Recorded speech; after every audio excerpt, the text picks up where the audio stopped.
अस्सलामुअलैकुम रहमतुल्लाहि वबरकातुहू। उम्मीद आप ज़ात खैरियत वाफिस होंगे। रूहानी शिफाखाना चैनल पे आप लोगों का मोस्ट वेलकम है, तहे दिल से इस्तकबाल है। जिन लोगों ने अभी तक चैनल को सब्सक्राइब नहीं किया है वो सब्सक्राइब करके ज्वाइन ज़रूर कर लें ताकि बेहतरीन मालूमात आप तक सबसे पहले आसानी के साथ पहुंचती रहे, आप उससे फ़ायदा उठाते रहें। आज जो हम टॉपिक लेकर आए हैं और जिस पर हम बात करने वाले हैं वो लो बीपी के ताल्लुक से है। लो बीपी के कारण क्या हैं और किन वजूहात के तहत ये लो बीपी की परेशानी होती है, इस ताल्लुक से हम बात करने की कोशिश करेंगे। साथ ही साथ लो बीपी की समस्या से बाहर निकलने के लिए और इसे ठीक करने के लिए घरेलू नुस्खों का आसान तरीका हम पेश करेंगे, जिसकी मदद से लो बीपी के जो मरीज हैं वो फौरी तौर पर आराम पाने के लिए घरेलू नुस्खों को इस्तेमाल में लाकर फ़ायदा उठा सकते हैं और इस प्रॉब्लम से छुटकारा हासिल कर सकते हैं। बार बार चक्कर आना या अचानक धुंधला दिखने के पीछे एक अहम कारण ब्लड प्रेशर लो होना भी हो सकता है। ये एक मेडिकल कंडीशन है जिसमें सामान्य रक्तचाप कम हो जाता है। इस कंडीशन को हाइपोटेंशन भी कहा जाता है। आज लो ब्लड प्रेशर के ताल्लुक से हम बात करेंगे और बल्कि निम्न यानी लो ब्लड प्रेशर के घरेलू उपचार के ताल्लुक से भी बताएंगे कि जिसका इस्तेमाल फ़ायदेमंद साबित होगा। सबसे पहले हम बात कर लेते हैं लो बीपी के कारण क्या होते हैं, किन वजूहात के बिना पर लो बीपी होता है। तो इसमें स्ट्रेस को भी शामिल किया गया। स्ट्रेस या किसी तरह का कोई डर या असुरक्षा महसूस करना या दर्द वगैरह बेहोशी के सबसे सामान्य कारण। निर्जलीकरण यानी डिहाइड्रेशन जो खून की मात्रा को कम करता है। ज़रूरत से ज़्यादा ब्लड डोनेट करना। इंटरनल ब्लीडिंग गहरी चोट जिससे खून का बहाव ज़्यादा हो गया हो। प्रेगनेंसी की कंडीशन। हाई बीपी के लिए दवाएं जो इस्तेमाल की जाती हैं। डिप्रेशन के लिए जो दवाएं इस्तेमाल की जाती हैं। हार्ट प्रॉब्लम, एलर्जी या इन्फेक्शन, नर्वस सिस्टम डिसऑर्डर वगैरह जो है ये लो बीपी के कारणों में शामिल हैं। अब लो बीपी के जो लक्षण हैं, जो उसके असरात हैं कि जब लो बीपी होता है तो क्या कंडीशन होती है। बीपी लो के लक्षण में जो बात शामिल है चक्कर आना। अगर बीपी लो होती है तो उसमें चक्कर भी आता है। धुंधला दिखना या उलझन में रहना, कमजोरी महसूस होना, थकान महसूस होना, मतली आना, स्किन का ठंडा होना या लो बीपी के लक्षण के दौरान शरीर से अधिक पसीना भी निकलता नजर आता है। नाड़ी कमजोर होना, सांस लेने में दिक्कत होना भी लो बीपी के लक्षणों में शामिल है। अब लो बीपी के लिए घरेलू नुस्खे जो हैं और आसान नुस्खे जो हैं वो काफ़ी फ़ायदेमंद भी हैं और आसानी से मिल भी जाते हैं। उसके लिए करना ये है कि 1 या 2 चम्मच कॉफ़ी पाउडर लेना है। चीनी ज़रूरत के मुताबिक। 1 कप गर्म पानी।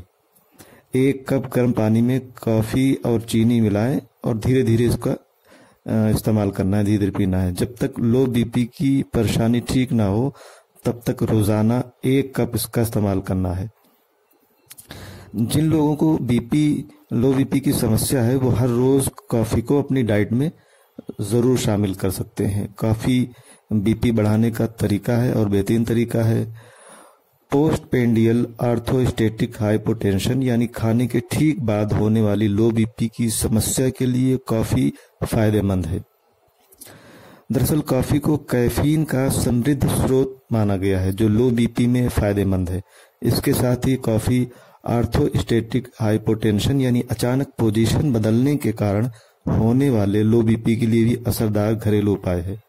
लेकिन एक बात का ध्यान रखना ज़रूरी है कि ज़्यादा इसका इस्तेमाल डिहाइड्रेशन का कारण बन सकता है, इसलिए लिमिट में रहकर ही इसका इस्तेमाल करना चाहिए। तो इसके फ़ायदे हैं। और एक आसान नुस्खा है, आधा चम्मच नमक 1 गिलास पानी। 1 गिलास पानी में आधा चम्मच मिलाएं। अब इस घोल को धीरे धीरे करके पीना है। इसे हर कुछ घंटे में इसका इस्तेमाल होना है, यानी 1 घंटे के बाद या 1.5 घंटे के बाद ऐसे गैप कर करके जब तक बेहतर महसूस ना हो इसका इस्तेमाल करते रहें। अगर लो बीपी के उपाय की बात की जाए तो अधिकतर लोग घरेलू उपाय के तौर पर नमक पानी का घोल पीने की सलाह देते हैं। ऐसे में जिनको लो बीपी है खासतौर से उन्हें न्यूरली मेडिएट हाइपोटेंशन है उनके लिए डाइट में अधिक मिकदार में नमक शामिल करना फायदेमंद हो सकता है। ये बीपी बढ़ाने का तरीका आसान और असरदार हो सकता है। इसके अलावा ब्लड प्रेशर लो के लिए तुलसी की पत्तियों को भी फायदेमंद माना गया है। 8 से 10 तुलसी की पत्तियां, 1 से 1.5 कप पानी, 1 छोटा नींबू, ये सारी चीजें इकट्ठी कर लेनी है। एक सॉस पैन लें या कोई बर्तन, उसमें तुलसी की पत्तियां पानी डालकर गर्म करें, थोड़ी देर से उबलने दें। इसके बाद जो है जब पानी उबल जाए तो उसे छान लें और उसमें नींबू का रस मिला लें, फिर इसका इस्तेमाल करें। तुलसी का इस्तेमाल कई सालों से आयुर्वेद में और मुख्तलिफ तबके में एक बेहतरीन दवा के तौर पे इस्तेमाल किया जाता रहा है। अगर लो बीपी की समस्या है तो तुलसी का इस्तेमाल काफ़ी फायदेमंद है। तुलसी का जूस भी हाइपोटेंशन में फायदेमंद माना गया है। तो ये नुस्खा लो बीपी के मरीजों के लिए काफ़ी फायदेमंद है, इसका इस्तेमाल कर सकते हैं। इसके अलावा मुलेठी पाउडर, जिसे लिकोराइस पाउडर भी कहते हैं, 1 चम्मच मुलेठी का पाउडर, 1 कप पानी और जायके के लिए शहद। 1 कप पानी में 1 चम्मच लिकोराइस पाउडर डालना है, फिर इसे सॉस पैन में 5 मिनट के लिए उबाल लेना है, फिर थोड़ी देर ठंडा होने के लिए छोड़ दें। अब इसमें शहद मिलाएं और चाय की तरह इसे एक बार इस्तेमाल कर सकते हैं। लो बीपी का इलाज के लिए लिकोराइस यानी मुलेठी का पाउडर इस्तेमाल में लाया जा सकता है। इसकी जड़ें हाइपोटेंशन से जो पीड़ित व्यक्ति होते हैं उनके लिए फायदेमंद है। लिकोराइस रक्तचाप को बढ़ाकर ब्लड प्रेशर की स्थिति में जो कंडीशन होती है उसमें सुधार करता है। लगातार 2 हफ्ते तक मुलेठी के इस्तेमाल से ब्लड प्रेशर बढ़ने की जो कंडीशन होती है वो उसमें ब्लड प्रेशर बढ़ता है और लो बीपी की जो कंडीशन होती है उसमें सुधार होता है। तो लिकोराइस यानी मुलेठी का पाउडर भी लो बीपी के मरीजों के लिए फायदेमंद माना गया, उनका इस्तेमाल कर सकते हैं।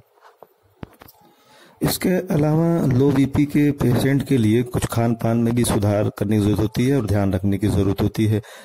जो लो बीपी के मरीज हैं, विटामिन B12 और फोलेट की कमी एनीमिया का कारण बन सकती है, जिससे लो बीपी हो सकता है। ऐसे मरीज को अपने लो ब्लड प्रेशर डाइट में विटामिन B12 और फोलेट युक्त खाद्य पदार्थों को शामिल जरूर करना चाहिए।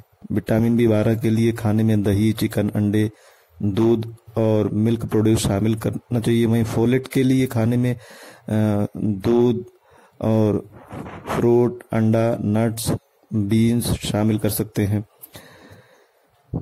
ब्लड प्रेशर में क्या खाएं, ये जरूरी मुद्दा है, यानी कि लो ब्लड प्रेशर में किन चीजों का इस्तेमाल करें, तो विटामिन B12 और फोलेट को जरूर ध्यान में रखना चाहिए। और इनके साथ ही लो बीपी के जो मरीज होते हैं, हरी सब्जियों और फलों का मुसलसल उनको इस्तेमाल करना चाहिए, ये उनके लिए फायदेमंद माना गया है।